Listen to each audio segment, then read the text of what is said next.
Hello বন্ধুরা, এই দেখো আমরা চলে এসেছি আজকে মেলায়। বড় আর আমি কেমন লাগছে আমাদেরকে জানাতে বলো না। আর আজকে আমি যে মেলায় এসেছি সেখানে একটা বড় করে অনুষ্ঠান হচ্ছে। এখানে কে আসবে জানো?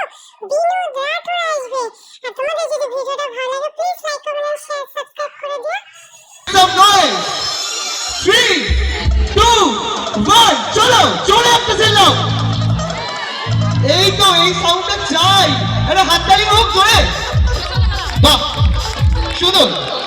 আমাদের মধ্যে কিছুক্ষণের মধ্যে উপস্থিত হচ্ছে আমাদের সকলের প্রিয় live is a top top গান যে আমাদেরকে উপহার দিয়েছে আমাদের সকলের প্রিয় বলিউড সিঙ্গার বিনোদ রাঠোর। তার গানে লিপসিং দিয়েছে বলিউড কিং শাহরুখ খান থেকে। কলকাতা কেমন আছো? लास्ट ईयर 30 तारीख जनवरी 2024 बारिश हो गई थी। बारिश की वजह से मैं आपसे मिल नहीं पाया था, आपसे मेरी मुलाकात नहीं हुई थी, लेकिन मैंने वादा किया था कि मैं 2025 में डेफिनेटली आऊंगा और आप सबसे मेरी मुलाकात होगी। वन मोर टाइम, कोलकाता केमन आछो? अरे थोड़ा आवाज थोड़ा चिৎকার।